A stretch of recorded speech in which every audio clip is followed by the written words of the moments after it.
We're coming to you from Orlando, Florida at the ALEC 50th annual meeting, and we're so excited today to be joined by Rob Blevins.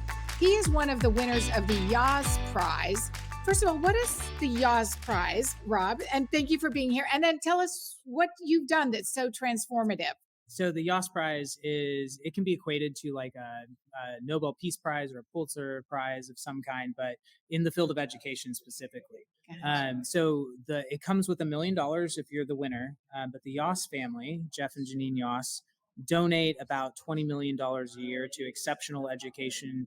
And what they define exceptional education as is sustainable, transformational, outstanding, and permissionless through the STOP Awards. So that's a feature that they have, but permissionless is a made up word. But what it means is that you don't really care what people think. You just serve kids anyway. And that's really illustrative of my story when it comes into that, and with lots of other winners of these awards too. So you're from across the U.S. You're from Springfield, Missouri, and you had a science center, or a science center museum. Is that what you called it? Yeah, science center, nonprofit science center, and children's museum. It's about 60,000 square feet. If you have one of those in your town, they're fun, right? There's big, engaging, bright colors, touch everything.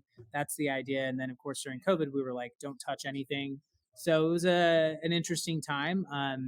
And our science center, the reason why we won the award in 2021, why we were the inaugural winners of that, was because when everybody else stopped, we kept going. We were one of only 2 science centers in North America that kept kids coming to them in person. And we did that by transitioning our building just in 5 days into emergency licensed childcare for the healthcare workers and first responders kids when all the schools shut down and wouldn't take them anymore.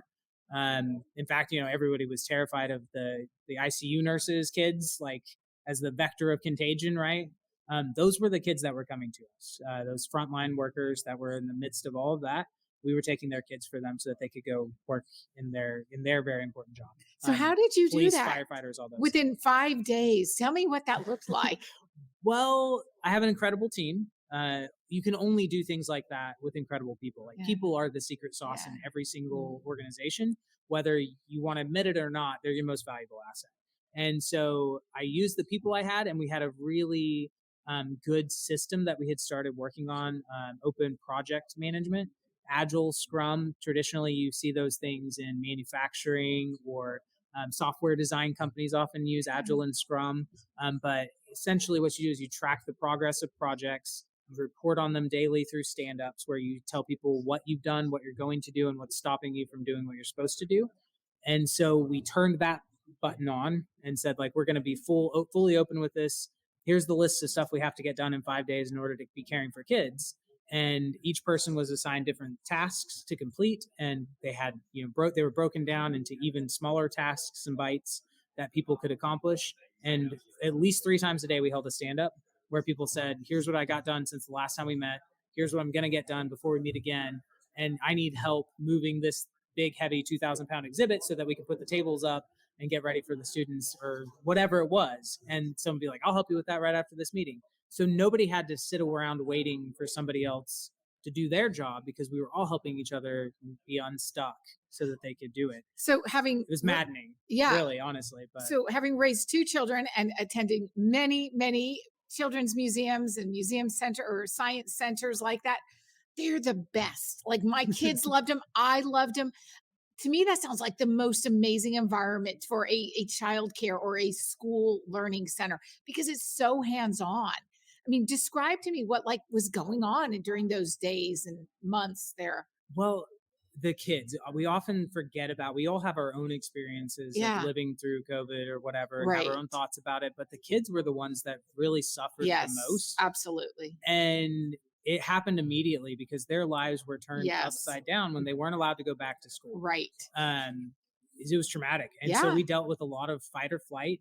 We were dealing with low income students. At one point, we had 10% of our kids we had to hotline at some point for what was going on in their home. We found out later that our families were food insecure.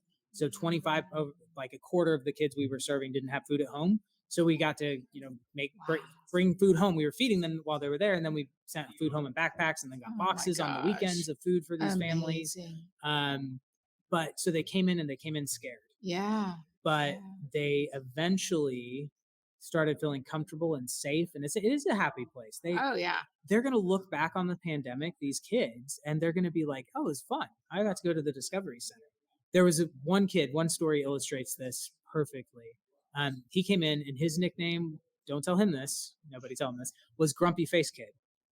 He looked like that the Yeah. entire Yeah. time that Yeah. I'd known him, and he stayed with us through most of the program, I think. And it was like week 10, week 12, something like that. I walked into a classroom, and I was like, "Oh, we got a new kid. I didn't know we were bringing new kids in yet, or like that we had any openings or whatever." And like, "Who you talking about?" And I was like, "That kid. Who's that?" And they're like, "That's Grumpy Face Kid." Oh. I didn't recognize him because he was smiling. He was literally happy and smiling, and just like a kid should be. But it took, building up that trust. So how long were you open in these circumstances We like that? we did it all the way into through to the fall, and actually, unfortunately, in the fall, Springfield Public Schools decided that they were only going to open up 2 days a week Okay. rather than the full week. Mhm. So they only got in-person learning 2 days a week, and then remote learning the other 3 days. Uh, and so we had families call us immediately saying, like, I've got to decide, do I stay at home with my kid and make sure my 6-year-old is safe, Yeah. or do I go make sure that they have a roof and go to my job? So then what Like, happened next? we found a building that used to be a for-profit college, and it kind of been turned into a hotel storage Uh-huh. facility. Uh-huh. And by hotel storage facility, there was a bedroom, but it was a room full of beds. There Yeah. was a painting room, and it had all the paintings, same painting, just 10,000 copies of Right. it. And so we renovated it rapidly. This time we had a month, and we fully licensed that facility in a month to help over 300 kids a week. So like the size of an elementary school, and turn that program on in a month. So And that what on those ages are days. you talking about? Oh, that was we took all the way from kindergarten into middle school. So we went up to, I think, 14 And years is of this age for that.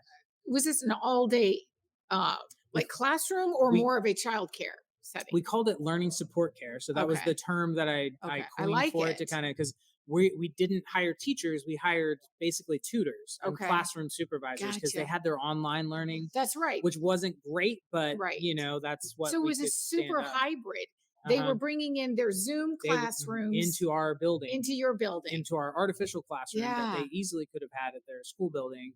Um, But then they had adult yeah, supervision and obviously opportunities for yep. recreation and In fact, there were a couple of fun times where teachers were upset with me that I was pulling the student out of their class, but I was like, "Hey, it's recess time. All our kids are going to go play. Sorry," yeah, I agree. and just shut it. I was like, "Bye." I Like, love the kids have that. to play. They have to eat lunch. You haven't given them a lunch break. I Bye. love that. And is not great as it was. It was at least something. Like the kindergartners. Those, like, I would sit with the kindergartner and be like, "Okay, keep clicking the button for the next 30 minutes, and then we'll go play. We'll go do Yeah. this thing, Yeah. right? Like this fun activity." I mean, They weren't learning much, except no but child is made for a computer screen eight I would say hours a like day. 1 to 2 out of 10 Ugh, can excel in yeah. that. But the No, rest, no, it's not it's great. not. There are some kids that are like, this is a great environment. They can go as fast as they want. They can, Yeah. but it's a rare child It's that can thrive. Well, you did great work. So, what's the lesson? What's the takeaway that a message you would share with state policymakers and state lawmakers across the country? What can we learn from the success of what you've done? Well, I could have helped a lot more kids. And, at the end of the day, people like to try to congratulate us for all the incredible work that we Yeah. did. And that's great. My team did do amazing things, but we could have helped a lot more kids if we had been empowered and able to, or if they had funding that followed the kid instead of into the place that wouldn't actually take care of them. Like, Right. they got all kinds of funding while we were taking Exactly. care of those That's students. right. That's And exactly right. if we hadn't waited so long to make the right decision for kids, less kids would have been hurt. And what I want to see happen is that we learn from this and take action now, today, instead of waiting till the next time that Yeah. people like me or people like my team that just want to help kids can just Right. help the kids. They don't have to worry about funding on top of, all the other crazy things that we had to do during that. So yeah, act now. Act today. Don't wait for the next time there's an emergency. So, I mean, obviously, we're not in a pandemic emergency right now. So, what are you doing now? What's your school or what's happening? Yeah, so we're the museum that became a school, as they like to say at the YASS Prize. We had in August when we launched that learning sport care program, we also launched our private school called Discovery School at the Center. And we started out with 20 kids. We had 2 birthday party rooms that we rapidly converted into classrooms. And we were fully enrolled in 48 hours with those 20 spots. We had families that were like, I'll pay 2 years tuition if I can keep my kid with you. They only trusted us because we took care of their kid in ways that nobody else was willing and able to do. But then we actually opened up a couple more classrooms in the learning support care building, and so grew it to 40 pretty rapidly. And then we built additional classrooms in our building, and so now we have 8 classrooms in our Science Center and Children's Museum. And then we also have a early learning center now too. So we actually care for kids ages 1 to 14 now. We noticed our community had a problem with infant care, and so we didn't intend to go down to 1 years of age, but we've extended our child care down to that. And we're state and nationally accredited. And I think if I can share just a couple of statistics that I think are really powerful. Springfield Public Schools, where we're located in Springfield, Missouri, only 1 out of 5 kids that's on free or reduced lunch is going to be at grade level in reading, writing, math. Only 1 out of 5. So that means 4 out of 5 kids that are poor are just being completely failed. What were those numbers pre-pandemic? Not much better, but they're worse now. Yeah, they're even worse. They're worse. Yeah, disproportionately affected those those low income students. I often refer to them as low income and low hope, because when you're just failing in school and you're being told that you're a problem child and all this stuff, like you have no hope or self-esteem. And so that's something we really focus on at the school. But the average across the state of Missouri and about the average in Springfield Public Schools, 40-something% are at grade level. This last school year, we started out with 41 or 43% of our kids were at grade level. So pretty accurate slice of elementary school kids in Springfield. And by the end of the year, our testing showed that we were 80% at grade level. And that's amazing. Yeah, so doubled what percentage. Wow, that's success.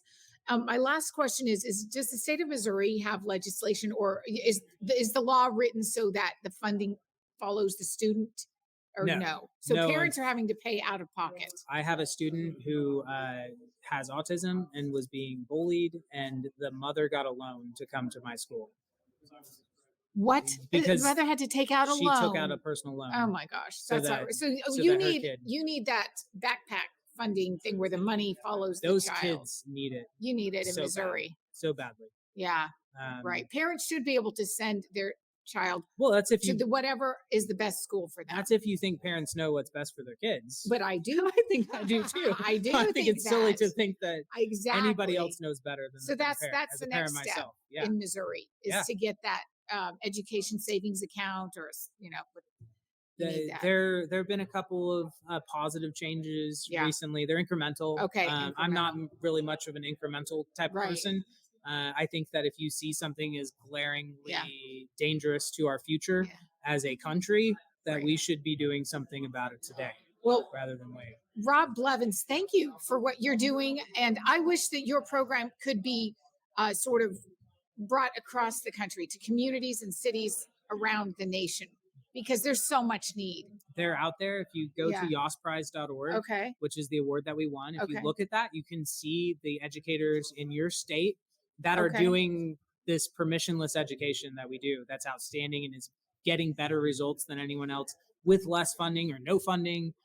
So there's representatives across. This year we had applications across all 50 states for the prize. Is it YASS.org? YASS Prize. YASS Prize. Yeah. YASSprize.org. We'll put that up on the screen. Great. So thank you again, Rob Blevins, and thank you for watching. We're coming to you from Orlando, Florida at the ALEC 50th annual meeting.